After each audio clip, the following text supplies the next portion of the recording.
Hey guys, Boy here, and in this video, we're gonna be talking about the step-by-step process sa kung paano ka nga ba makakakuha ng non-professional driver's license this 2023. So without further ado, let's go! So mayroon lang tayong 4 easy steps sa kung paano ka nga ba makakakuha ng license. Unang-una is to apply for a theoretical driving course school, or ito yung tinatawag nila na TDC. Nag-apply ako sa Smart Driving School for 1,000 pesos. At mayroon silang 2 consecutive day classroom lecture na in total ay mayroong 15 hours. 7 hours sa day 1 at 8 hours naman sa day 2. Yes, consecutive day. As in, bawal yung hindi magkasunod na araw. So ano-ano nga ba mga kailangan mong dalhin dito? Kailangan mo ng pen, paper for taking notes, water and snacks, and of course, yung iyong pocket money. Sa day 1, ito yung mga gagawin nyo. Unang-una, aasikasuhin nyo yung inyong LTMS portal, or ito yung portal ni LTO para makakuha ka ng student permit at driver's license. Then, magkakaroon na kayo ng lecture.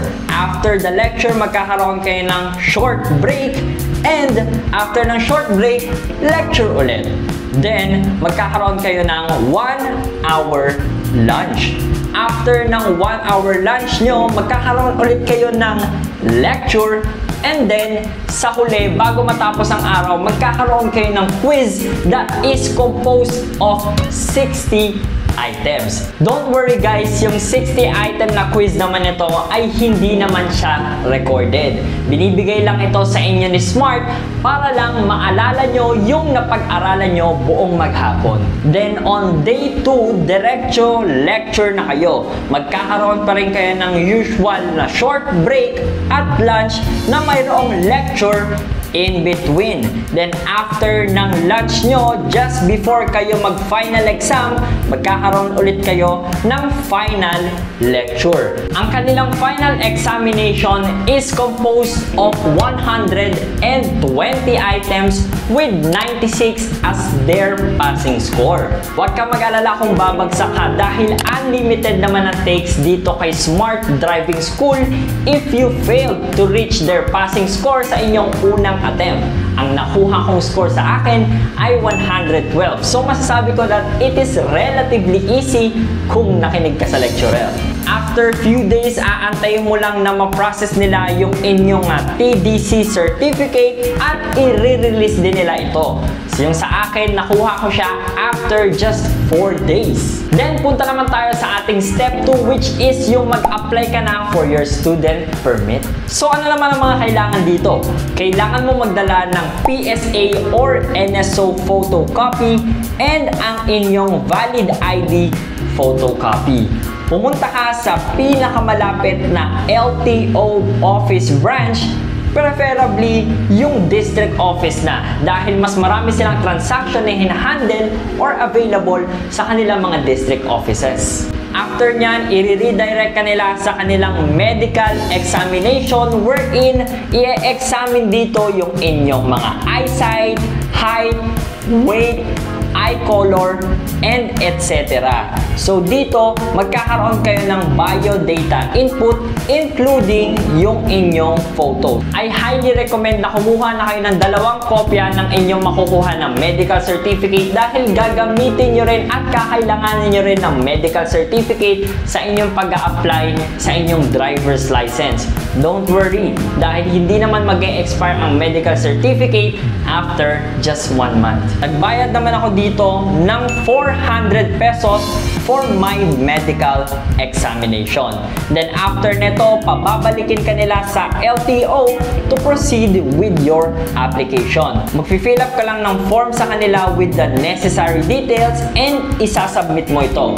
After nyan, ipapa-double check nila sa inyo yung inyong LTMS portal details kung tama na nga ba lahat, and magbabayad ka sa cashier ng 250 pesos para sa inyong student permit fee. After neto, magpo-proceed na ulit kayo sa biodata input gathering, which is kukunin na dito yung mga fingerprints nyo and syempre yung photo nyo. Then after that, wait nyo lang na ma-process yung SP nyo, then makukuha nyo na siya within the day. Step 3, habang inaantay mo na mag-mature ang inyong student permit for 1 month, mag-apply ka muna sa Practical Driving Course School or PDC. Nag-apply ako sa Gold Key Driving School at nagkakahalaga ng 2,500 pesos ang kanilang manual transmission motorcycle driving course. It is composed of 8 hours of practical driving course. So ano naman ang kailangan mong dalhin dito? Kailangan mong dalhin of course yung inyong student permit. After nyan, tuturuan kayo sa kung paano nga ba mag-wear ng mga safety gears, tuturuan ka ng inyong instructor about sa mga driving basics, and syempre, sasaba ka sa actual driving. Yes, magdadrive ka dito. Hindi pwedeng hindi dahil pagdadriving ka din ni LTO sa kanilang driving exam later. And sa actual driving ko, I had my instructor as my back right so that he can properly evaluate my driving skills. At kapag na-evaluate naman na ni instructor na good to go ka na, bibigyan ka na nila ng PDC certificate. Then after mo na maantay na mag-mature for 1 month ang inyong student permit, you go and get your driver's license. So ano naman ang mga kailangan mong dalhin dito?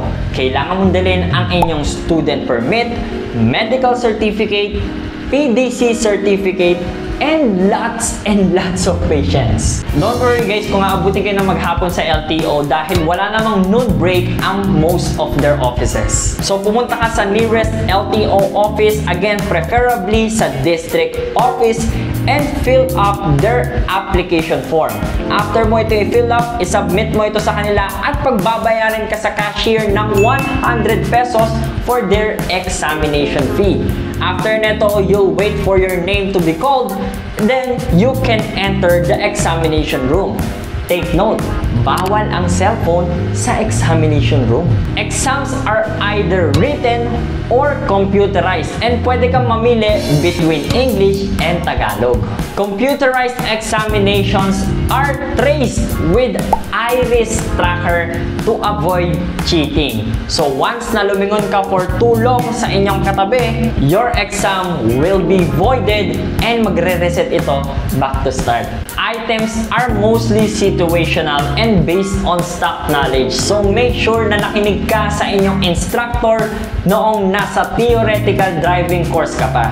Mayroon silang total of 60 items with 48 as their passing score. Nakakuha ako ng 55 and I can say na it's relatively easy and relevant doon sa exam na tinake ko sa Smart Driving School. After that, you'll proceed to their practical driving exam wherein your driving skills will be examined. Make sure to check your vehicle before actually getting on it and before starting the engine. For motorcycles, don't you ever ride your vehicle without putting on your helmet first. Kapag sumakay ka sa motorsiklo mo nang wala kang helmet, bagsak ka sa test nila. After neto at maklear ka na ng kanilang examiner, babalik ka na ulit sa LTO to submit your PDT completion form. And you will once again pay at the cashier for your driver's license fee na nagkakahalaga ng 585 pesos. And if you fill up mo once again ang inyong biodata, that's composed of your fingerprint and your photo. After that, i-wait mo lang sila na ma-process ang lahat. And finally, you'll be able to get your paper driver's license. Yes guys, papel pa rin hanggang ngayon. Dahil sira daw yung kanilang laser printer, kaya hindi nila ma-engrave yung mga details sa kanilang mga available na plastic cards. But for more details, stay tuned ka na lang sa mga LTO pages around your area para malaman mo kung dumating na daw yung mga plastic card or nagawa na daw yung mga laser printer. But I hope nakatulong sa itong video na to sa pagkuha ng iyong driver's license. You know, may valid ID na siya. Pero kung may question ka pa regarding sa pagkuha ng driver's license, do not hesitate to comment below and I will personally try my best to respond.